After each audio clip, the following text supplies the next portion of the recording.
Case number 2, Annabel Lucentes. Start. Good morning, Miss Lucentes. Thank you sa pagpunta ngayon. So, alam ko na isa ka sa mga patients ko na newly diagnosed. Yung bago lang na diagnosed na may diabetes. Kaya maaaring medyo nalilito ka, tsaka nasa-stress ka. So, kamusta naman yung pakiramdam mo ngayon?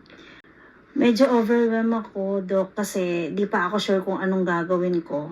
Marami pa akong kailangan pag-isipan. So, parang nararamdaman ko na nahihirapan ka at medyo nag-aalala ka sa sa pagmamanage ng paano ma-manage yung diabetes mo. So, salamat naman na share mo sa akin yun. So, ngayon, katulad ng sabi ko sa last week, pag-uusapan natin ngayon kung tungkol sa physical activity mo, kung paano natin masasama yung exercise sa everyday na ginagawa mo. Ano ba yung klase ng exercise ang ginagawa mo? Sa ngayon po talaga, Doc, di talaga ako nag-exercise. Yung daily routine ko lang, bahay, office. Pero wala talaga akong nakalaang oras para sa gym or kahit sa simpleng walk. So nabanggit mo na wala kang nakalaang oras para sa exercise. Sa palagay mo, ano kaya yung maitutulong ng exercise mo sa para sa diabetes mo? Tsaka para na rin sa overall na health mo, yung kalusugan mo. Alam ko naman po, Doc, na importante. Pero worried ako kasi mahirap isingit sa busy schedule ko sa trabaho. So parang may ka naman na gusto mo na maging mas healthy at kontrolin yung sa sugar mo. Pero nahihirapan ka dahil nga sa oras tsaka sa schedule. So sa tingin mo, ano yung magiging benepisyo sa'yo kung makakapag-exercise ka? Yung hindi naman yung yung kahit konting exercise lang, sa tingin mo may magiging benepisyo kaya yun sa'yo? Syempre naman po, Doc, papayat ako, baka din bumaba yung stress ko, di mas healthy. Very good yun. So, ano naman sa palagay mo yung pinakamalaking hadlang, balakid para makapagsimula ka mag-exercise? Para masama mo siya dun sa routine mo sa araw-araw. Sa ngayon, Doc, ang pinaka-problema ko po is yung kakulangan ko sa oras. Mahaba po yung oras ko sa trabaho, tapos madami din po akong responsibilidad sa bahay. Okay. Naintindihan ko naman yun. Understandable yun. Pero sa ba? Ano kaya yung kahit small steps lang, yung maliit na hakbang na kaya mong gawin na di naman masyadong makakapagpabigat o kaya magiging hadlang sa schedule mo? Siguro po, Doc, pwede akong magsimula ng 10 minutes walk pagkatapos ng dinner ng ilang gabi sa isang linggo. Hindi naman kailangan agad mag-gym, di ba, Doc? Oo naman. Okay naman yun. Sabi nga nila, start with baby steps lang. So, yung 10 minutes na paglalakad after dinner, realistic naman. Mukhang hindi ka naman mahihirapan dun. Ano sa tingin mo? May magiging epekto ba yun? Ano yung magiging epekto? Yung paglakad mo ng 10 minutes sa araw-araw. Ano kaya yung magiging effect nun sa'yo? Siguro po, Doc, mas magiging relax ako pagkatapos ng dinner at baka mas magiging stable yung blood sugar ko. Sige. So, from a scale ng 1 to 10, yung 1 na ibig sabihin hindi ka confident sa na magagawa mo siya. 10, confident ka na magagawa mo yung exercise na yun araw-araw. So, from 1 to 10, gaano yung mo, yung confidence mo na magagawa mo yung 10-minute walk na yun every day after ng dinner mo, yung at least, yun sabi mga tatlong gabi, 3 times in a week. Siguro po, Doc, 6 lang. Gusto ko po kasi subukan pero natatakot ako. Baka hindi ko masundan araw-araw. Okay. Naintindihan ko naman yun. Ano kaya yung pwedeng gawin para mas tumaas pa yung confidence level mo? Halimbawa, may specific na ano ka ba, time, o kaya may kailangan ka bang type ng support na makakatulad, tulad ng pagsama ng kaibigan, o kaya ng kasama mo sa bahay. Pwede naman siguro, Doc, na mag-set ako ng fixed time pagkatapos ng dinner.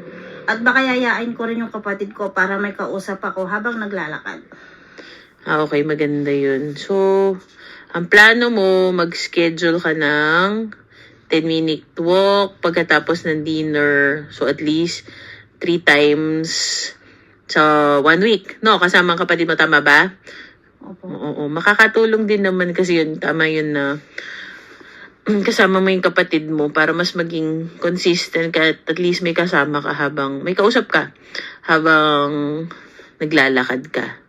So, sabi mo nga ganun, handa ka na bang subukan sa susunod next week? Yung sinabi mong yan, tingnan natin kung paano mo mararamdaman o ano yung mararamdaman mong pagbabago. Halimbawa, mas relax ka ba pagkakain mo ng hapunan o kaya mas stable ba yung blood sugar mo after mong na-start na nagwo-walking ka na after kumain? Opo, Doc. Kaya ko po subukan yan. Siguro magsimula muna po ako sa small steps. Okay. Tama yun, small steps. So, bago tayo natapos, may gusto ka pa bang itanong o kaya ikwento para madagdagan natin yung madagdag yung exercise sa routine mo? Medyo kinakabahan po ako, Doc. Baka maistorbo yung usual evening routine ko. Pero excited ako. Sana pumayat ako. Okay. Normal lang naman na kinakabahan ka kapag pag-start. Siyempre, gagawin mo yung dating hindi mo ginagawa. Pero tandaan mo, sabi mo nga, small steps. So, start tayo sa small steps. Pwede naman natin tong increase eventually through time pag mas nasanay ka na.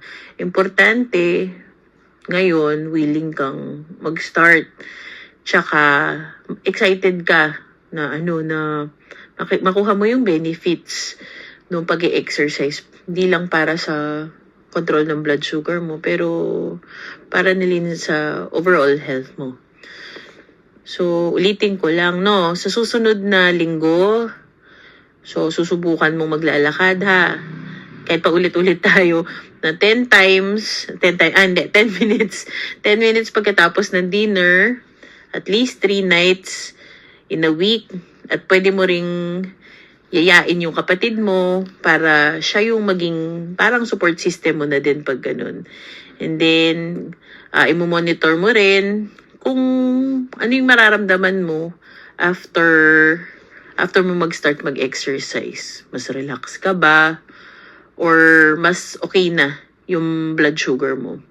So, pag-uusapan natin yan sa susunod na appointment mo. Diba, pinapabalik kita ng... Kailan ba kita pinapabalik? April, no? Katapusan ng April.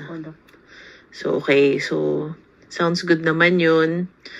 Pakiramdam ko, manageable naman yung yung ganun. Ikaw ba sa palagay mo, ang tawag dito, mas magiging talaga sa'yo yun? Opo. Beneficial sa'yo? Opo, Doc. Motivated naman po ako na subukan ito. Okay.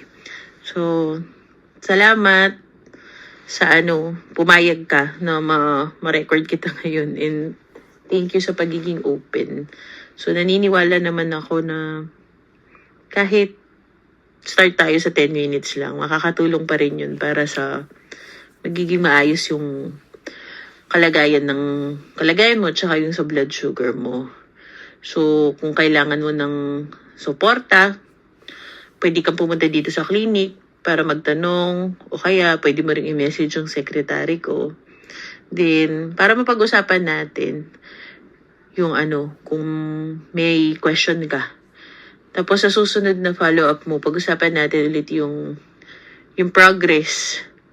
Yung progress mo kung nadagdagan ba o nag-stick ka lang dun sa 10-minute walk mo. No? Okay po, Doc. O, sige. Marami po salamat. Excited na po ako subukan ito, Doc. Salamat po. Okay, sige. Sige, magkita tayo, Elisa, sa April. Thank you. Thank you po.